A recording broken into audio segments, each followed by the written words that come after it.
The date was July 18, 1944. The place, the flat, sun-baked plains, just south of Caen in Normandy. Operation Goodwood, the largest tank battle the British Army ever launched, was rolling forward. Nearly 1,200 British tanks, supported by thousands of infantry and engineers, smashed into the German defenses east of the Orne River. Their objective was simple on paper: break through the steel wall of the German 7th Army, race to the open country beyond, and finally crack the deadlock that had gripped Normandy since D-Day. At the heart of that German wall stood the heaviest, most feared tank in the world, the Panzerkampfwagen VI Tiger OSV, known to friend and foe alike as the Tiger I. Only 62 of them were present that morning, mostly from the 503rd Heavy Panzer Battalion and elements of the 1st SS Panzer Division Leibstandarte. 62 Tigers against more than 1,000 tanks,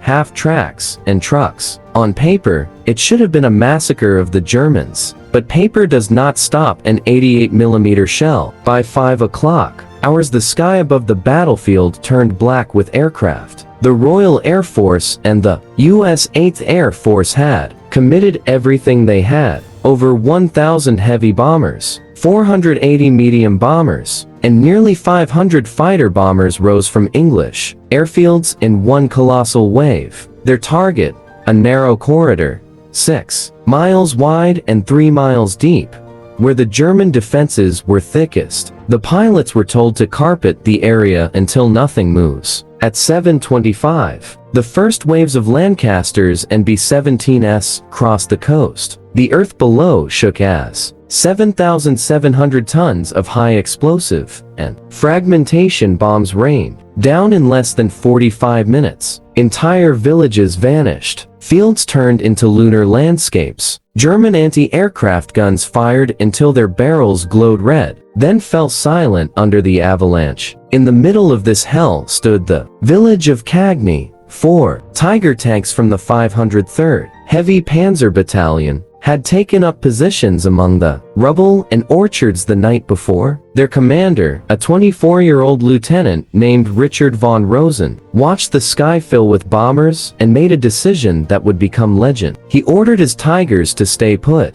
No retreat, no hiding in cellars, engines off, hatches closed, crews lying flat inside. 100 millimeters of steel while the world exploded around them. For 40 minutes, the ground heaved like an ocean. Bombs marched across the fields, across roads, across the village itself. One Tiger, number 312, took a direct hit from a 1,000-pound bomb. The turret was ripped clean off and flung 30 yards away. Another Tiger had its tracks blown apart and was abandoned where it sat. But 3 Tigers survived almost untouched, hidden under clouds of smoke and dust so thick that the second and third waves of bombers never even saw them. When the last B-17 turned for home, the sky cleared. The silence that followed was unnatural, broken only by the crackle of burning vehicles and the distant screams.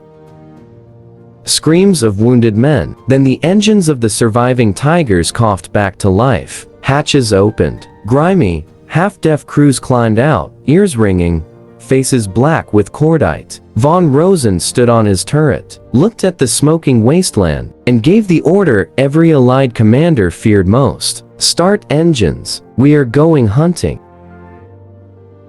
The British attack began at 7:45, just 20 minutes after the last bomber vanished eastward. 3 armored divisions, 11th, 7th, and Guards, rolled forward in perfect parade ground order across the mine-cleared lanes. Over 750 tanks, mostly Cromwells, Shermans, and Churchills, advanced in line abreast, their engines roaring like an iron tide. Behind them came the infantry and Bren carriers and half-tracks, radios crackling with confident voices. The RAF liaison officers had promised a clean battlefield.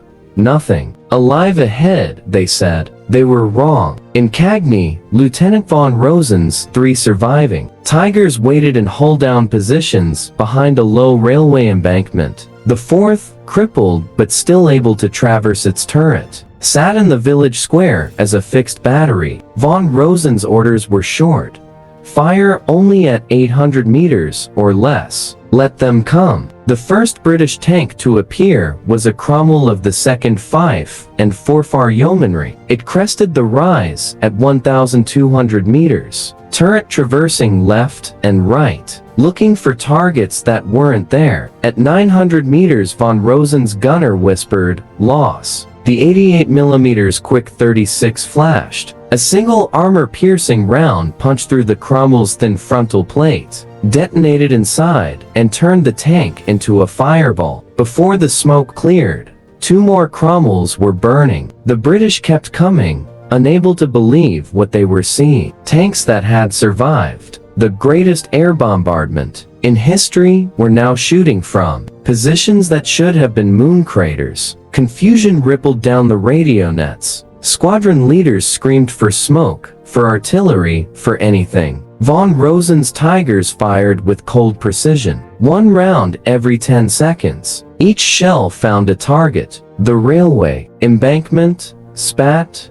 fire, and death. While the British tanks milled in the open like cattle. In 8 minutes, the lead regiment lost 29 tanks. The embankment became a wall of burning steel. Farther east, near Emyville, another pocket of resistance flared to life. A single Tiger from 1st SS, commanded by Unterscharführer Kurt Soa, had also survived the bombing by sheltering under a collapsed barn. Now, it emerged alone and charged straight into the flank of the British 3rd Royal Tank Regiment. Moving at 20 miles per hour across the wheat fields, Soa's Tiger fired on the move. Something doctrine said was impossible with the heavy 88. He knocked out 11 Shermans in 4 minutes, then vanished into a wood before the stunned British could react. By 9 o'clock, the British advance had lost cohesion. Tanks bunched up behind burning wrecks, trying to find firing positions that didn't exist. German 88mm anti-tank guns, dug in deep and missed by the bombers, now opened fire from 2,000 meters. Each flash meant another British tank brewed up. The fields between Cagny and Caen were turning into the graveyard everyone had expected. Only the graves were filled with olive drab holes, not Feldgrau, and still the Tigers hunted. By 10:30, the British command structure was unraveling. Major General Pip Roberts, commanding 11th Armored Division, stood in the turret of his command Sherman, staring at a scene from hell. The radio was a babble of panic.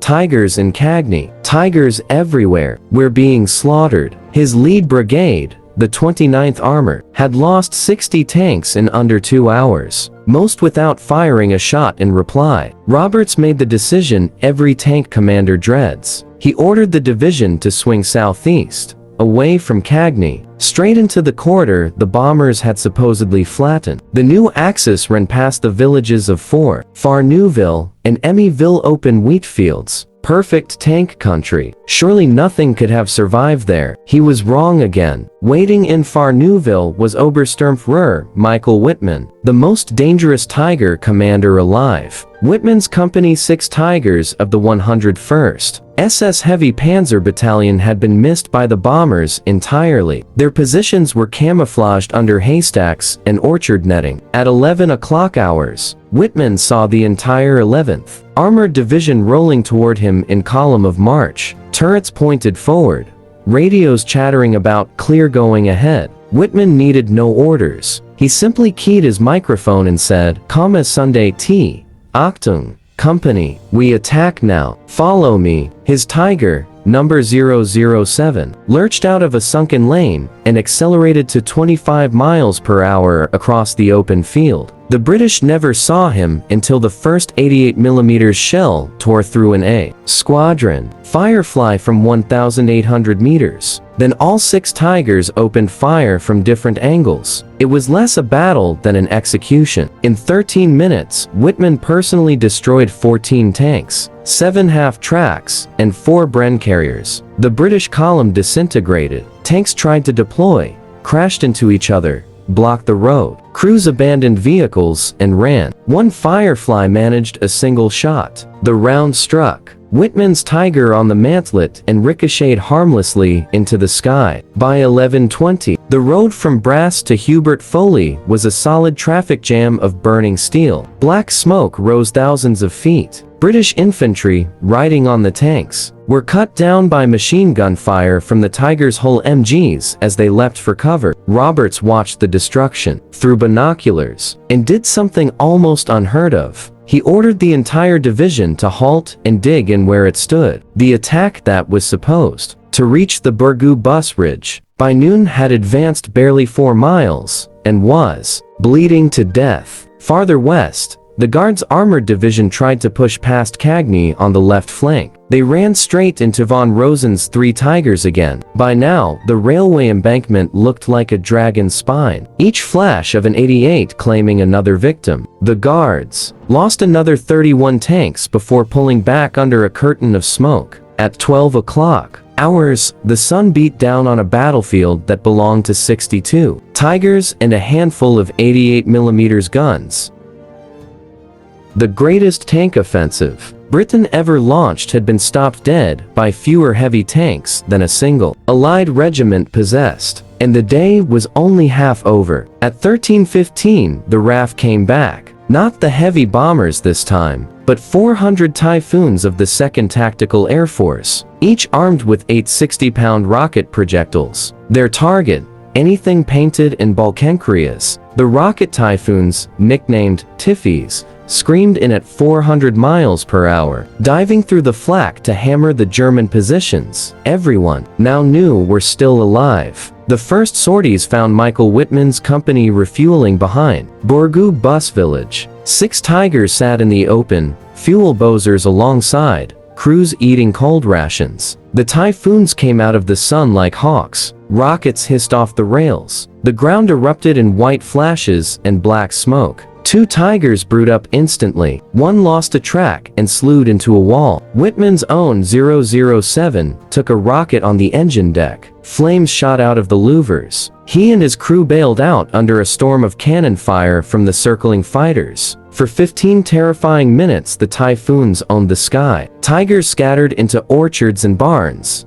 Anything to break line of sight. In Cagny, von Rosen's 3 tanks drove straight into the ruins of a church, parking under the collapsed bell tower while rockets exploded all around. Shrapnel pinged off armor like hail on a tin roof, but the Germans had one card left: Luftwaffe fighters. At 13:40, 30 FW190s of GG-26 streaked in low from the east, cannons blazing. A furious dogfight erupted at treetop height. Typhoons and Focke-Wulfs twisted and turned over the battlefield, while British and German tank crews watched from their hatches, momentarily forgotten. The RAF lost 23 aircraft in 20 minutes. The Germans lost 12. The Typhoons were forced to withdraw, low on fuel and ammunition. When the sky cleared again, the surviving Tigers crawled back into their firing positions, scorched, dented, but still lethal. At 14:30, the British tried one last push. The 7th Armored Division,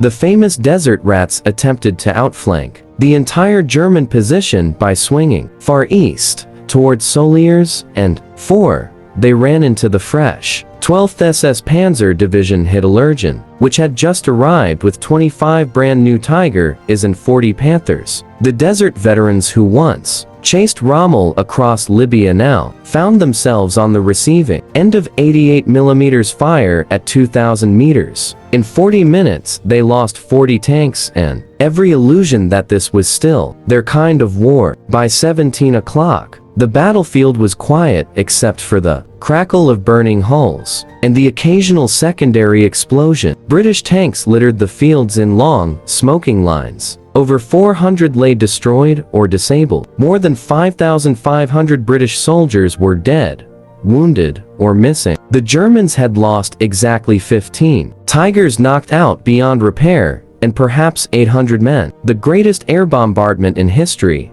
followed by the largest. The British attack began at 7:45, just 20 minutes after the last bomber vanished eastward. 3 armored divisions, 11th, 7th, and Guards, rolled forward in perfect parade ground order across the mine-cleared lanes. Over 750 tanks, mostly Cromwells, Shermans, and Churchills, advanced in line abreast, their engines roaring like an iron tide. Behind them came the infantry and Bren carriers and half-tracks, radios crackling with confident voices. The RAF liaison officers had promised a clean battlefield. Nothing alive ahead, they said. They were wrong. In Cagny, Lieutenant von Rosen's 3 surviving Tigers waited in hull-down positions behind a low railway embankment. The 4th, crippled but still able to traverse its turret, sat in the village square as a fixed battery. Von Rosen's orders were short.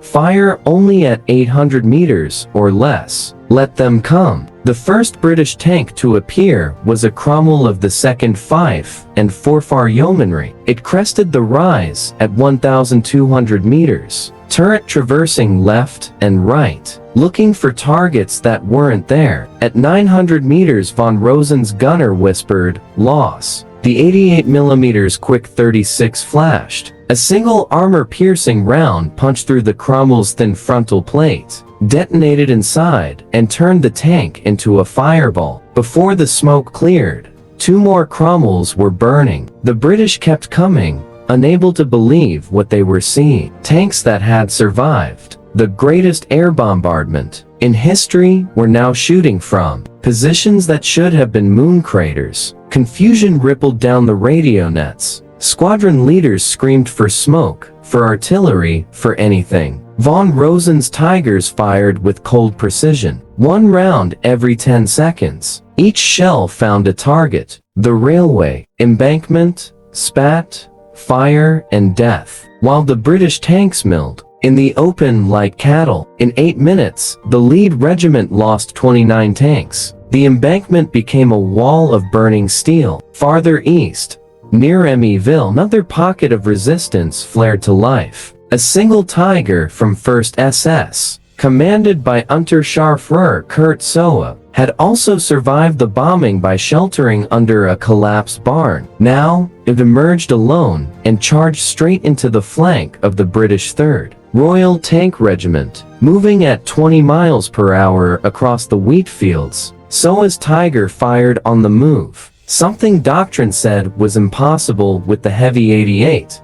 He knocked out 11 Shermans in 4 minutes, then vanished into a wood before the stunned British could react. By 9 o'clock, the British advance had lost cohesion. Tanks bunched up behind burning wrecks, trying to find firing positions that didn't exist. German 88mm anti-tank guns, dug in deep and missed by the bombers, now opened fire from 2,000 meters. Each flash meant another British tank brewed up. The fields between Cagny and Caen were turning into the graveyard everyone had expected, only the graves were filled with olive drab hulls, not Feldgrau, and still the Tigers hunted.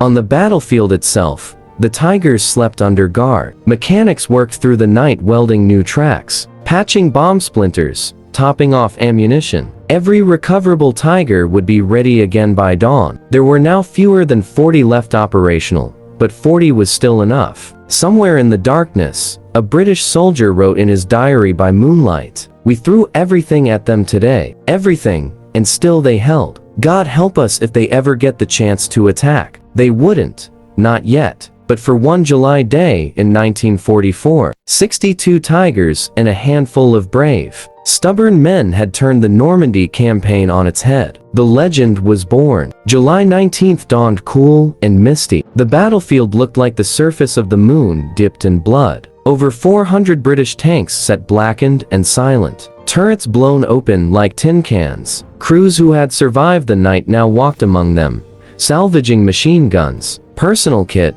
anything not on fire. Some simply sat on the ground and cried. At 5:30, the first German patrol moved forward. A single Tiger from the 503rd, commanded now by a sergeant because every officer was dead or wounded, rolled slowly past the wreckage. Its loudspeaker crackled in perfect English.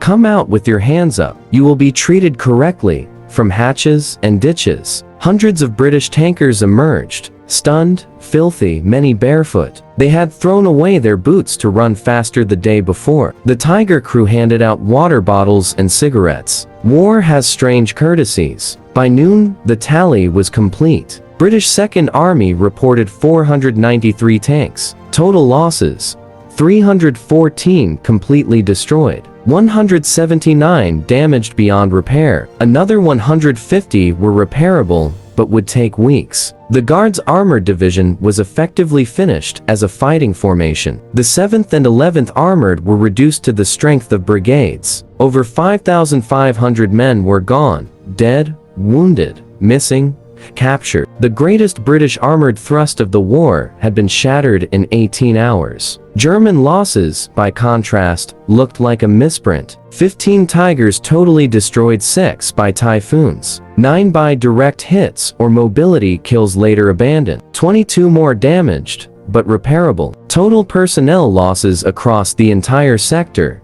809 killed and wounded. The 1st SS and 12th SS Panzer divisions still held every village and ridge line they had started with. The reason was simple, and it terrified Allied planners. The Tiger I was not just another tank. Its frontal armor 10 at 90 degrees shrugged off every British gun except the rare 17-pounder at point-blank range. Its 88mm quick 36 outranged every Allied tank gun by 1,000 meters or more. One Tiger, properly handled, could dominate a square kilometer of ground by itself. 62 of them, dug in and camouflaged, had turned a 6-mile front into a killing box no amount of air power could open.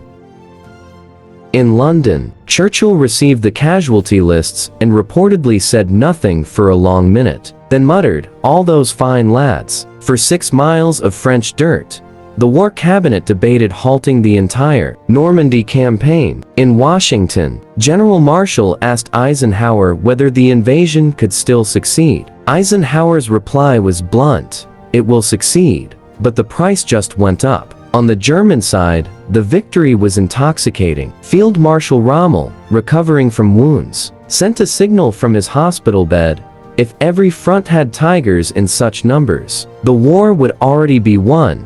The propaganda machine went into overdrive. Newsreels showed endless lines of burning Shermans with triumphant music. German civilians, starved for good news, cheered in the streets. But experienced officers knew better. There were only 1,300 Tigers built in the entire war. Spare parts were already scarce. Fuel was critical. And every day, the Allies grew stronger, while Germany bled.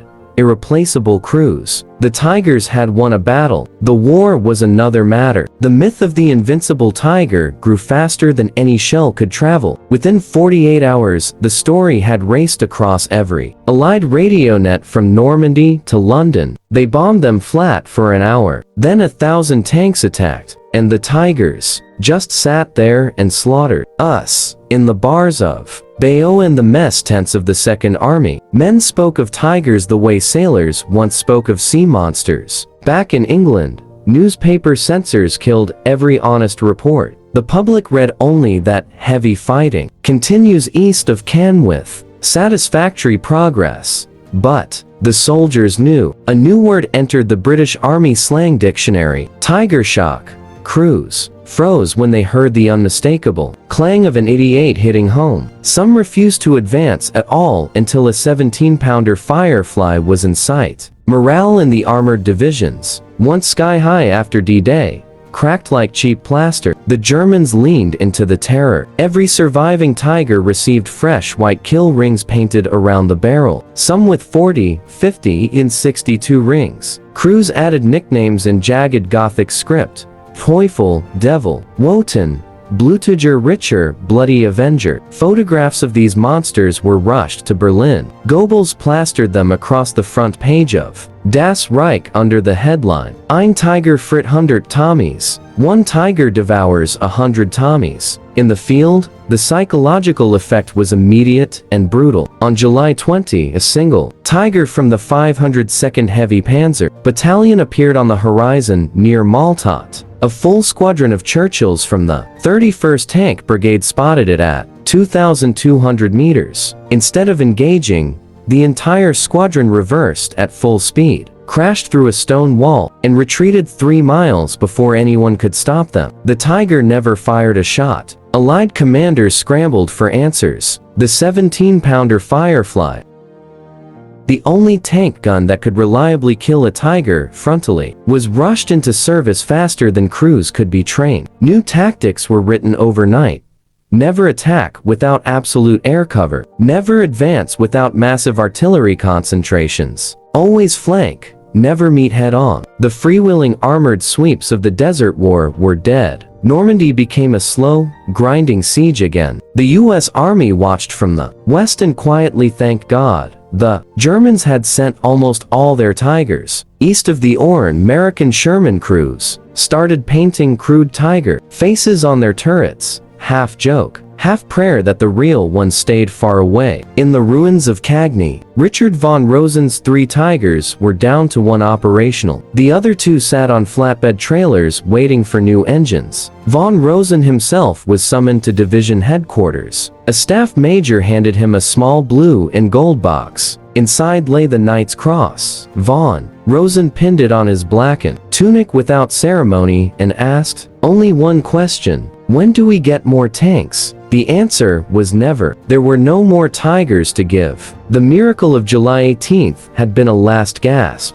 By the end of July, the Tiger's aura had become a double-edged sword. Allied intelligence now tracked every single heavy battalion with religious devotion. Photo reconnaissance Spitfires flew 3 times a day just to count tiger-shaped tarpaulins. When 102nd SS Heavy Panzer Battalion tried to move west of the Orne at night on August 1st, 40 Lancasters with 4,000-pound tallboy bombs were waiting. They missed the tanks, but turned the road into a canyon. 12 Tigers were trapped for 3 days, and picked off one by rocket Typhoons. The Germans learned fast: never concentrate, never move in daylight, never give the Jabos a target. The remaining Tigers were broken into pairs or threes, hidden in barns, under haystacks, inside village churches. They became ghosts, silent until the exact moment they fired, then gone again. A new German term entered the lexicon: Tiger im Hinterhalt, Tiger in ambush. British infantry began to see them everywhere and nowhere. On August 7, during Operation Totalize, the Canadians attacked south from Caen with a clever trick.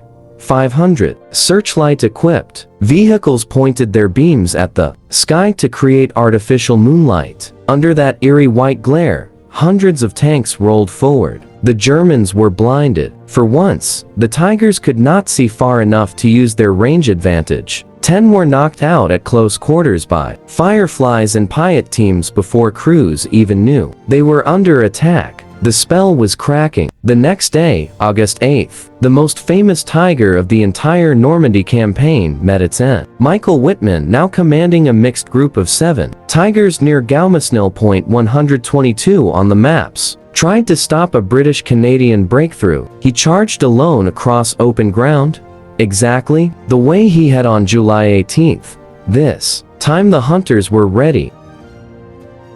At 12:47, a single 17-pounder shell from a Sherman Firefly of the 1st Northamptonshire Yeomanry, commanded by Sergeant Gordon Higgins, struck Tiger 007 Wittmann's new mount on the right rear. The ammunition detonated instantly. The turret rose 20 feet in the air and landed upside down. Wittmann and his entire crew were killed outright. No one even saw the shot that did it. The invincible ace died without knowing who fired. When the news reached German lines, it was kept secret for days. When it finally leaked, the effect was electric. Allied tank crews cheered in their turrets. British propaganda broadcast it on every frequency. The greatest tiger ace is dead, killed by one shot from a British gunner. The myth still terrified, but now had a crack running straight through the middle. By mid-August, the German front in Normandy was collapsing anyway. The Falaise pocket closed. Tigers fought rearguard actions that were pure suicide. One by one, the great beasts were abandoned for lack of fuel, blown up by their crews, or surrounded and pounded until they burned. The last tiger in Normandy was destroyed on August 21st near Rouen. Its crew scuttled it with demolition charges and walked east in the rain. The king was dead. After Normandy, the tiger never again fought on the defensive in open country with room to breathe. From August 1944 onward, it was always retreat, always cities, always rubble and mud. The beast that needed distance and clear sight lines was now caged in places where a boy with a Panzerfaust behind a wall could kill it for the price of his own life. In the Ardennes, December 1944, the Germans scraped together one last roar. 557 tanks for the Battle of the Bulge, including roughly 140 Tigers, mostly Tiger Eyes, of the heavy battalions. On paper it looked frightening. In reality, most arrived frozen solid, radiators cracked, optics fogged. Fuel convoys were strafed before they ever reached the front. Piper's Camp Grupp in the north started with 45 King Tigers. By Christmas, only 12 still moved. The rest set ice to the roads like gray statues, while American artillery pounded them into scrap. The Allies had learned their lessons the hard way. No more headlong charges. Now, every suspected Tiger position received a 10-minute time-on-target barrage from 3 corps of artillery, then a visit from Thunderbolts carrying napalm, then infantry with bazookas. If anything still twitched, a platoon of new Pershing heavies or Achilles 17-pounders came up to finish the job. The Tiger died by committee. By March 1945, the factories had stopped. Henschel delivered the last Tiger Eye on August 8, 1944. The last Tiger II rolled out in March 1945. Total production 1,347 Tiger Is and 492 Tiger Eyes, fewer than 2,000 of the most feared tanks in history ever. At any one time, only about 2,00300 were operational on all fronts combined. The Allies built over 50,000 Shermans alone. In the final weeks, they died in ones and twos. A Tiger II abandoned on the Ludwig Bridge in Remagen when its engine seized. Another blown up by its crew outside Berlin Zoo bunker rather than let the Russians take it intact. A single Tiger Eye of the 507th Heavy Battalion fought alone on the Silo Heights on April 16, 1945, knocking out 16 T-3485s before a Soviet Is-2 put a 122mm round through the driver's visor at 400 meters. The crew burned their tank and walked into captivity. When the Red Army reached the Henschel plant in Kassel, they found half-finished hulls and a pile of unused 88mm barrels. Soviet soldiers posed for photographs, sitting on the gun tubes, laughing. The monster was finally toothless. On May 8, 1945, the war in Europe ended. Fewer than a dozen Tigers remained drivable, all in British or American hands for testing. The rest were rusting hulks from Tunisia to the Baltic, monuments to a brief, terrible moment when a few hundred steel boxes held back armies. The Tiger had been the ultimate expression of German engineering genius, married to tactical desperation. It terrified 2 continents for 2 years, yet never once changed the strategic outcome. It simply made the price of victory higher than anyone wanted to pay. The king of the battlefield was dead. Killed, not by any single super weapon, but by sheer, relentless mass. After the surrender, the victors fought over the carcasses like crows. Only 7 Tigers rolled under their own power into Allied hands. 5 Tiger Is and 2 early Tiger Eyes. The British got the prize. Tiger 131 of the 504th Heavy Panzer Battalion, Captured intact in Tunisia in April 1943, the first ever taken whole. By 1945, it was joined by 3 more in running order at the fighting vehicle, proving ground in Surrey. The Americans bagged 2 at Anzio and 1 in Normandy. The Soviets claimed none fully functional. They simply melted down everything they found. At Bovington, Chertsey, and Aberdeen proving ground, engineers tore the legend apart with childlike glee. They fired every Allied gun at captured plates. 75mm, 76mm, 17-pounder, 90mm, 122mm, even the British 32-pounder from the Tortoise. Results were the same. At 1,000 meters, the Tiger's frontal glacis laughed at everything except the rare 17-pounder sabot or the new American 90mm Havap. Side armor, however, died to almost anything. Conclusion: never let a Tiger choose the angle or the range. Doctrine changed overnight. Crews who had once fled from them now climbed inside for the first time. A British sergeant wrote in his diary, "Christ, it's huge, roomier than a Churchill, but the bloody thing feels like a church.